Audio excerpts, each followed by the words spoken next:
उत्कल दिवस भाषण। सम्मानित सभापति महोदय, पूज्य पूजार अधिकारी और अधिकारिणी, मोर गुरुजन एवं प्रिय भाई भौणी माने, आज आम एठी जमा होइचु एक गौरवमय अवसर उत्कल दिवस पालन करने।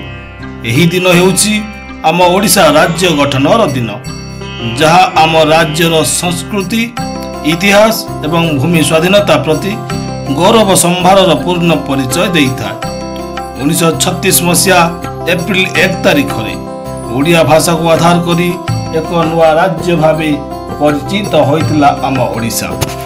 यही सफलता आमर जातीय और राज्य स्वाधीनता संग्राम फल, जो महान व्यक्तित्व माने भूमिका ग्रहण करथिले। महामान्य मधुसूदन दास, फकीरमोहन सेनापति, उत्कलमणि पंडित गोपबंधु दास, महाराजा कृष्णचंद्र गजपति एवं अन्यान्य महान योद्धा माने आम राज्य केवल एक इतिहासर प्रतिफलन नुहे, बरं यह हेउची एक उज्जवल भविष्यतर आशा। ओडिशा आज कृषि, पर्यटन, शिल्प, शिक्षा एवं राज्य उन्नतिर विभिन्न मानदंड रे सारा देश रे मध्य एक उदाहरण सृष्टि करिछि। यह आमर युवपीढ़ी मनोचित्र रे एक नुआ परिचय सृष्टि करुछि। यही उत्सव आमको देखाई थाए जे आमे संगठित भावे किपरि आगको बढ़ी पारिबु, निज कारुकार्य और ऐतिह्यर चिन्ह को सुंदरतारे महकाई पारिबु।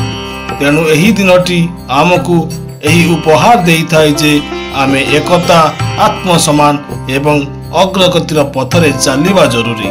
आसंतु आमे एही उत्सव द्वारा ओडिशार उन्नति एवं आम संस्कृतिर गौरव बढ़ाइया पई एक नुआ शपथ नेबा। उत्कल मातार सुयोग्य संतान सेवा समर्पण व्रतरे परिचित हुआ न्याय नीति पई माटी मार उन्नति रे, माटी मार उन्नति रे। वंदे उत्कल जननी।